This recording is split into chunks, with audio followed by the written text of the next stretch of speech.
Seguimos con más de AME Informativo en esta mañana. Gracias por estar en sintonía con nosotros. Nuestro invitado de la mañana de hoy es el ex superintendente de electricidad y también miembro importante de la Fuerza del Pueblo, el ingeniero Juan Gómez. Juan Gómez, ¿cómo está? Bienvenido. Muchísimas gracias por la invitación. Para nosotros Muy un placer. agradecido de estar aquí con usted y presto a sus preguntas. Perfecto, perfecto. Así mismo es. Juan, en estos momentos podríamos decir que el país, ¿verdad?, está en una crisis energética. ¿Cuál es la situación actual en la que está viviendo el país? Sí, mira, realmente nosotros estamos viendo en los últimos meses, casualmente, vamos a ponerlo por casualidad, después de las elecciones, que tenemos un embate con lo que es los cortes e interrupciones eléctricas. O sea, un tema que de una manera u otra sabemos los apagones no iniciaron en esta administración,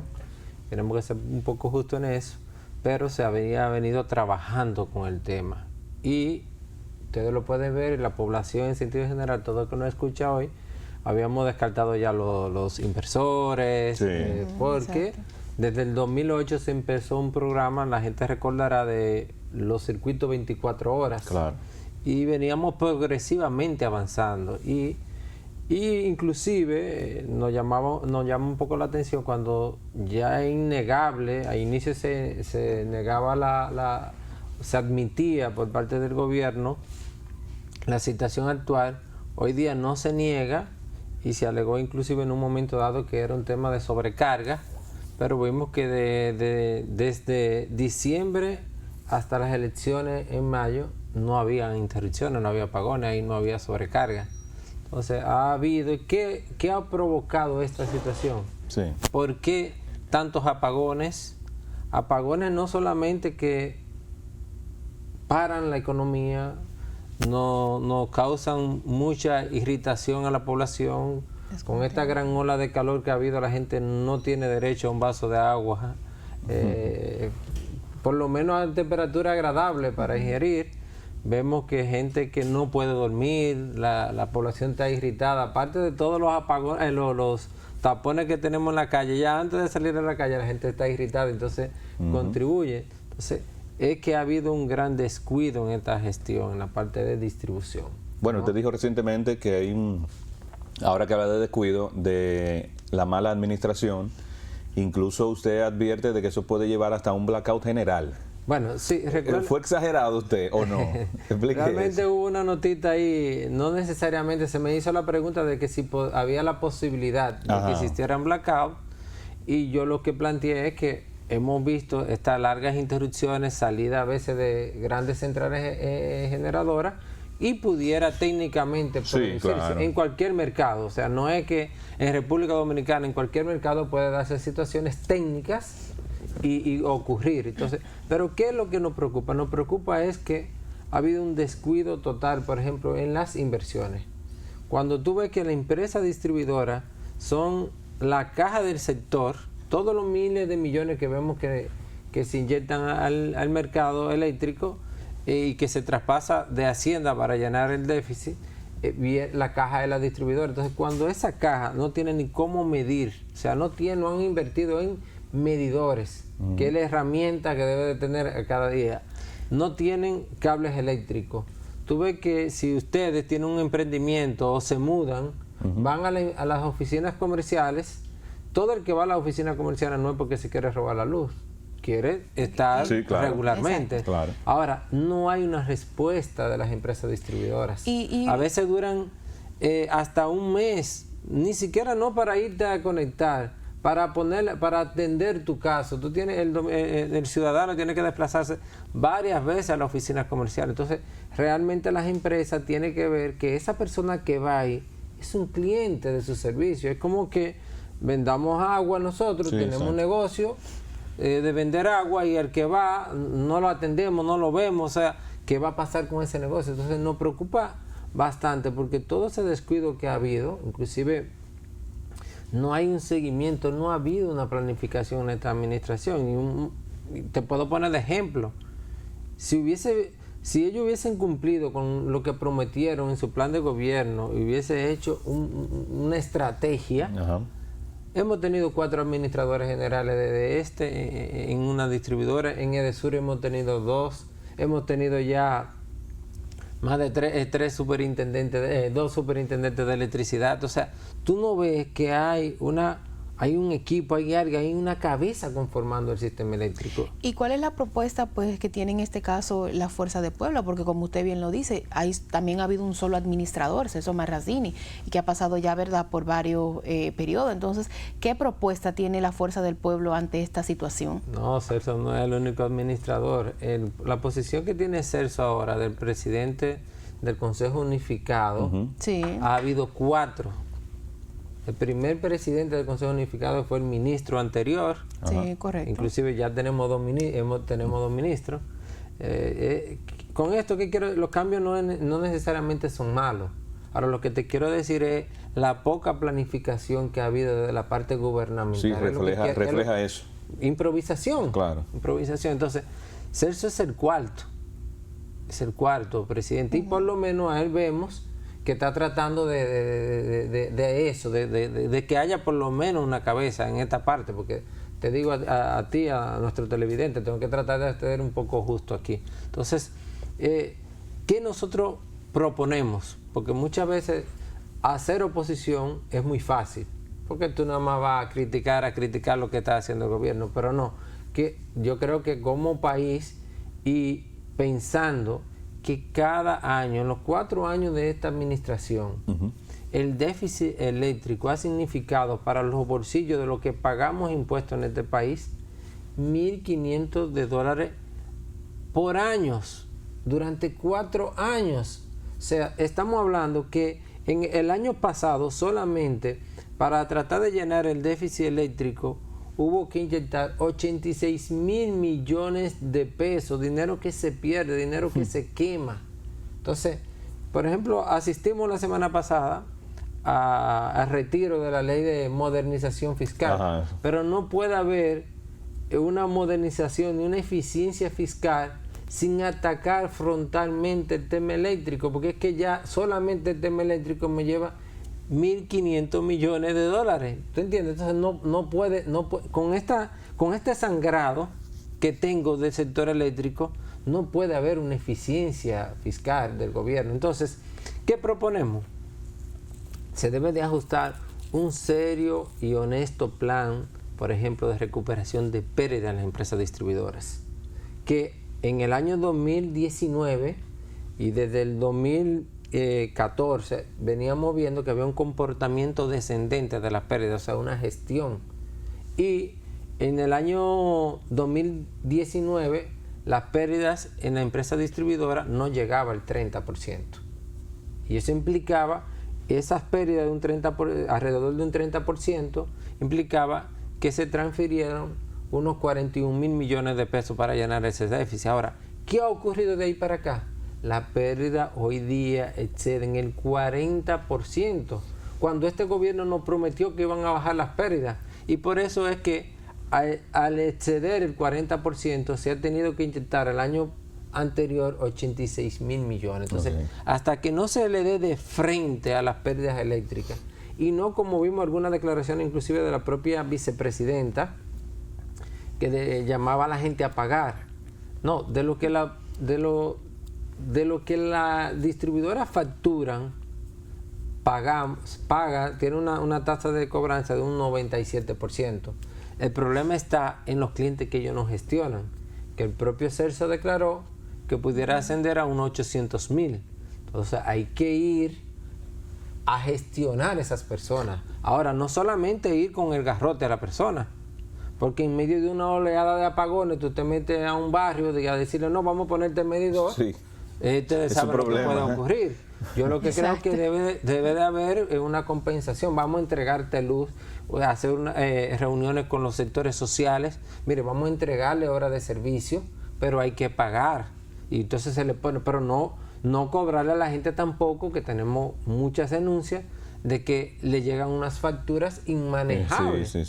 Yo, y tengo que ser justo en esto, yo nunca en la vida había tenido problemas de facturación en las empresas distribuidoras, y tengo varios servicios, pero hubo uno de los servicios que este mes anterior me llegó sobre 5,000 pesos por encima de lo que pago normalmente. Y yo no he agregado ningún consumo, no he agregado ningún electrodoméstico, no he agregado absolutamente nada. Ha tenido apagones, eso sí. Eso sí.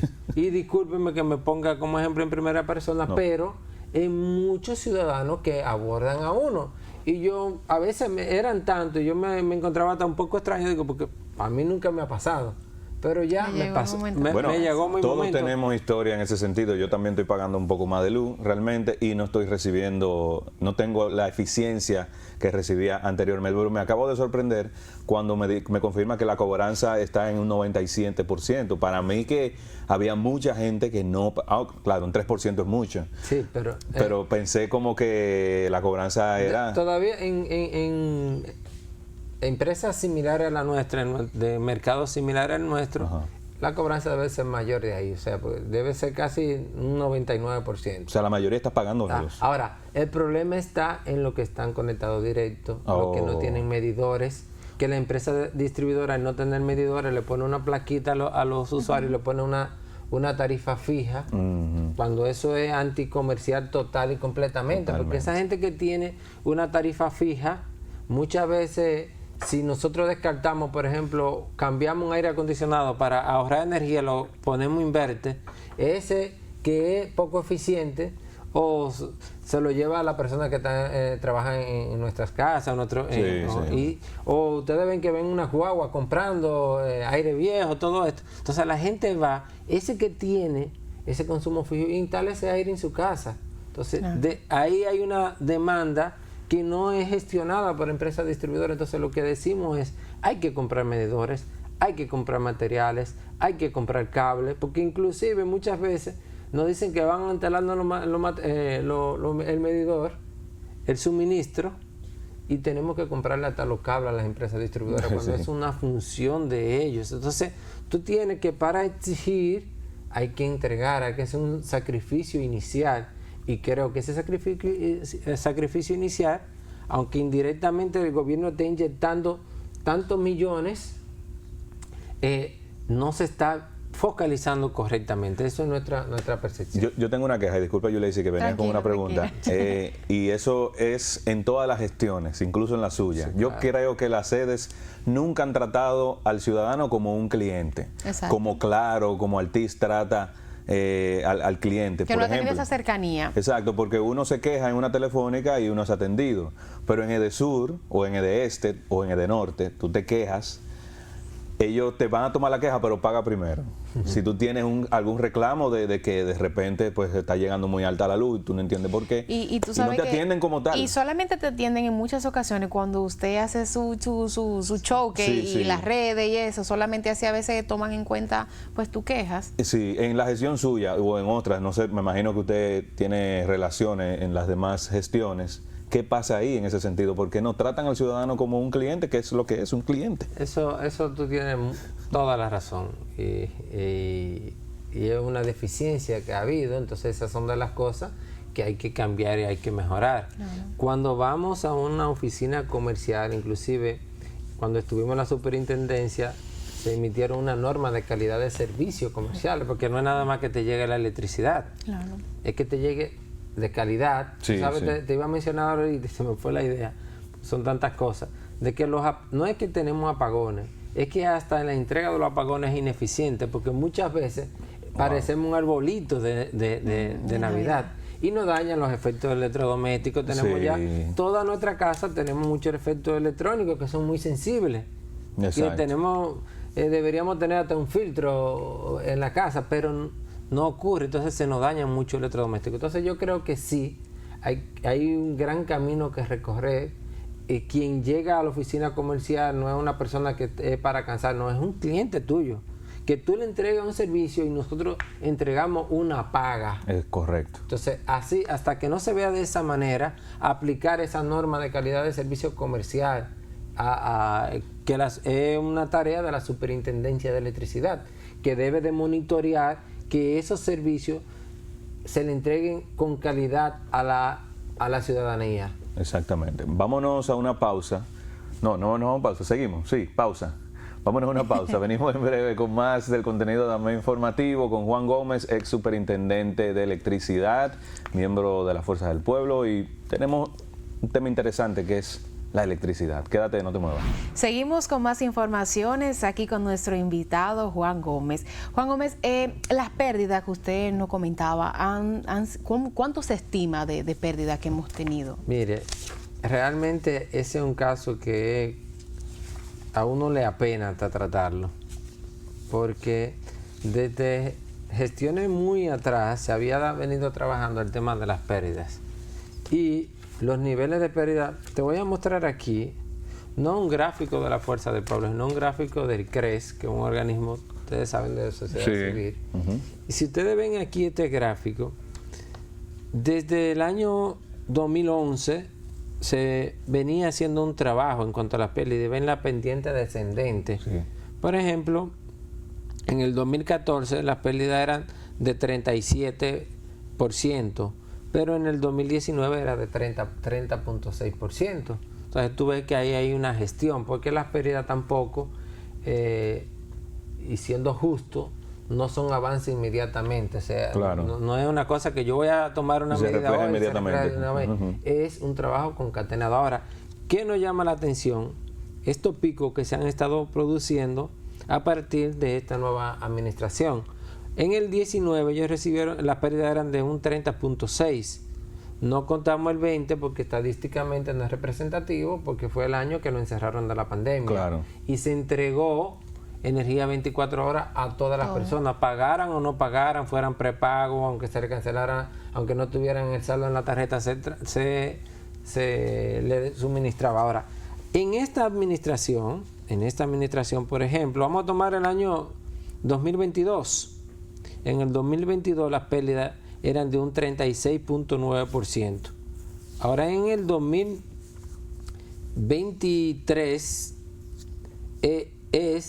fueron de 40.7 bueno, y hasta súper alta. Y hasta junio del 24, que es cuando tengo este gráfico, eran de un 43.9. O sea, vemos que va, en vez de gestionar y bajar, va subiendo. ¿A dónde nos lleva ese porciento tan alto?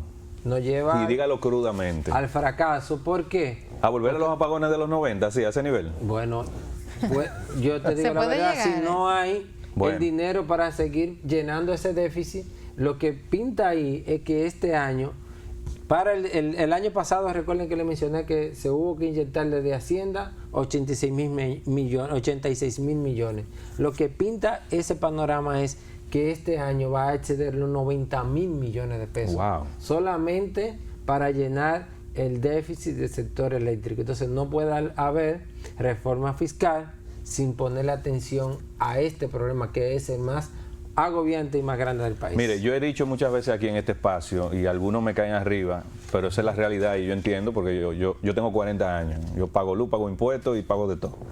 Ahora bien, yo soy de los que digo que el PLD, y no soy miembro del PLD ni de ningún partido, ellos resolvieron el problema eléctrico, que era una deuda histórica que tenían los gobiernos dominicanos. ¿Es así o no?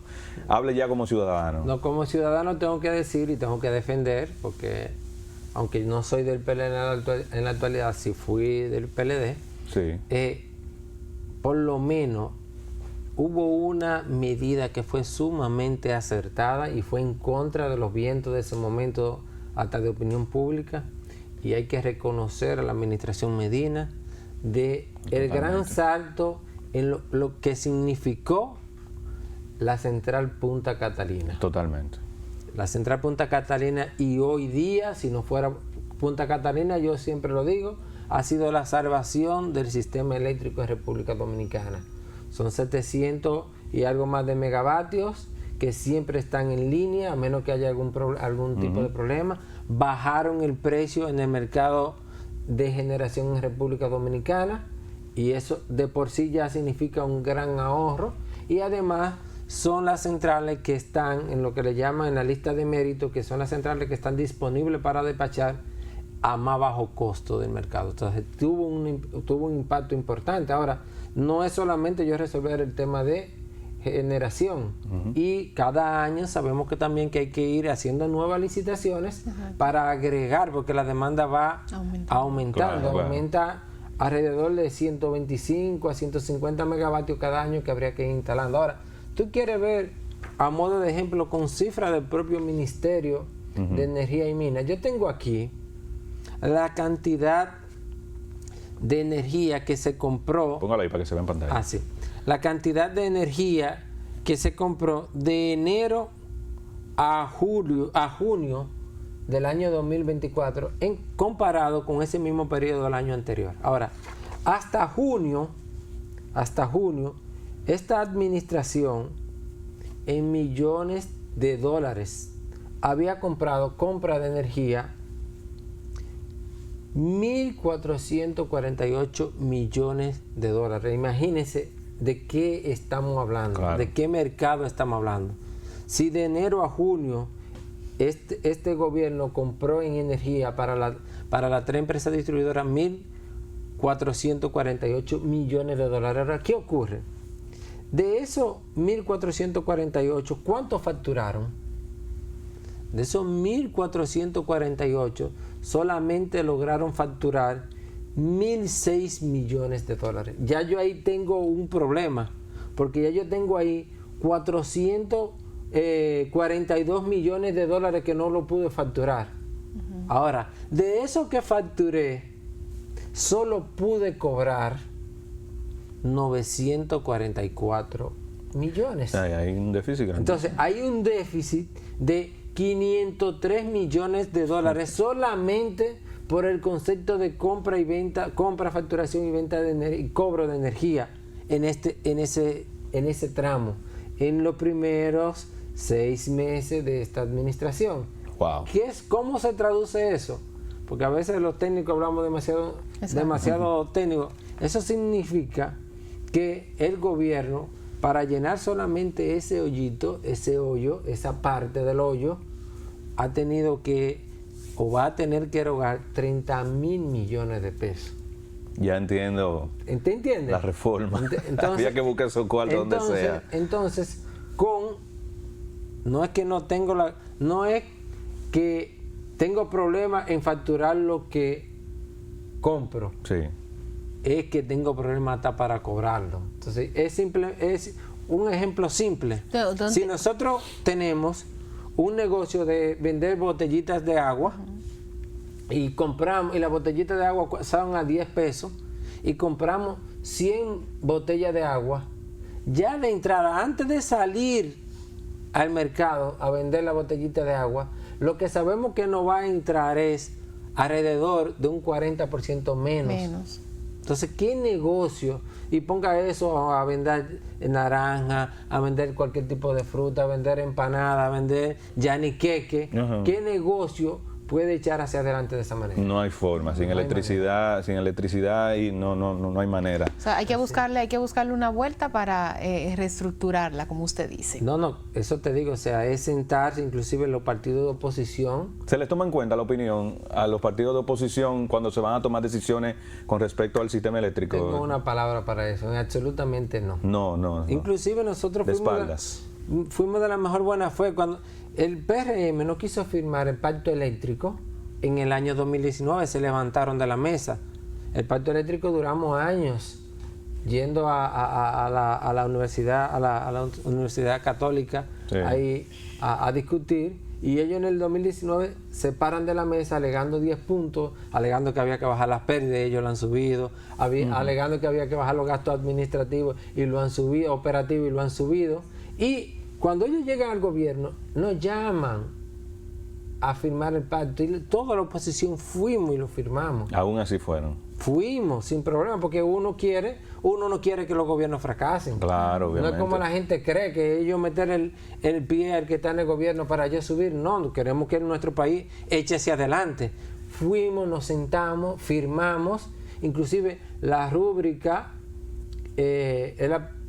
quien fue a Palacio a estamparla por nuestra organización, fuimos nosotros, de la mejor buena fe. Ahora, no se le dio seguimiento. Después de eso se hicieron 2 reuniones en el CRES y eso no significó absolutamente nada. Entonces, lo que se nos tomó el pelo, sí, y se utilizó esa firma de pacto eléctrico para subir la tarifa eléctrica, cuando en el mismo pacto decía, ustedes recuerdan, no solamente se echó para atrás la ley de reforma de modernización fiscal, recuerden que el presidente tuvo que echar para atrás cuando íbamos ya por el cuarta alza tarifaria. Sí. Hicieron 3 alzas tarifarias, a la cuarta se rebeló la población y hubo que echarla para atrás. Es lo que le digo. Tienen que darnos un servicio de calidad para nosotros poder seguir muy estoicamente pagando nuestros servicios. Bueno, Juan, muchísimas gracias de verdad por venir y por darnos las informaciones importantes para que la gente esté enterada de cómo va lo del sistema eléctrico y cuál es la posición de la oposición dominicana en este momento. Muchísimas gracias, de verdad. No, gracias a ustedes por la invitación y por su muy eficiente coordinadora que estuvo ahí siempre. Sí, todo el tiempo. Entonces, Yuleisi, muchísimas gracias por acompañarnos en la mañana de hoy. Para mí, un placer realmente haber estado con ustedes. Bueno, nos despedimos con el segmento de entretenimiento. Mantente con nosotros con la programación de AME Canal 47. Mañana nos vemos, Dios mediante. Bye.